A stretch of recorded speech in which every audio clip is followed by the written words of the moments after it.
மழைக்காலத்தில் பாம்புகள் வீட்டுக்குள் வராமல் தடுக்கும் வழிமுறைகள்.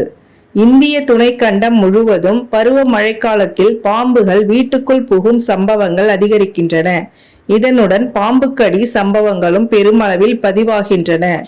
பலர் பாம்புகளை அடித்துக் கொள்வதும் வழக்கமாக இருந்தாலும் வனத்துறையினரின் உதவியை நாடி பாம்புகள் பாதுகாப்பாக மீட்குமாறு நிபுணர்கள் அறிவுறுத்துகின்றனர். பாம்புகள் மழைக்காலத்தில் தங்கள் இயற்கை குடியிடங்கள் நீரில் மூழ்குவதால் உலர்ந்த இடங்களை தேடி வீடுகளுக்குள் நுழைகின்றன. அதேபோல் எலிகள், தவளைகள் போன்றவை வீட்டுக்குள் தஞ்சம் புகுவதால் அவற்றை வேட்டையாட பாம்புகளும் பின்தொடர்கின்றன. 2020ஆம் ஆண்டில் வெளியான ஆய்வு ஒன்றின்படி 2000 முதல் 2019 வரை இந்தியாவில் பதிவான பாம்புக்கடி மரணங்களில் பாதி சம்பவங்கள் பருவமழை காலத்திலேயே நடந்துள்ளன.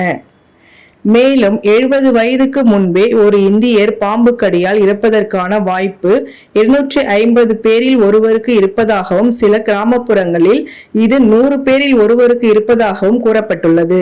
பாம்புகள் வீட்டுக்குள் வராமல் தடுப்பதற்காக வீட்டு சுற்றுப்புறத்தை சுத்தமாக வைத்தல், புதர்கள் மற்றும் குப்பைகளை அகற்றுதல், கதவுகள் மற்றும் ஜன்னல்களை நன்கு மூடுதல், வடிகால் வழிகளை பாதுகாப்பது, எலிகள் வராமல் தடுக்கும் நடவடிக்கைகள் மேற்கொள்வது முக்கியமானது.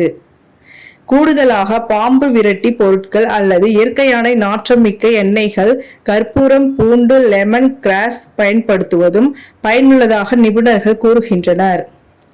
பாம்பு வீட்டுக்குள் புகுந்தால் அதை அடிக்கவோ தூண்டவோ கூடாது. பாதுகாப்பாக வெளியேறி உடனடியாக வனத்துறையினரை அழைத்து மீட்பு நடவடிக்கை மேற்கொள்ள வேண்டும் என்று அதிகாரிகள் அறிவுறுத்தியுள்ளனர்.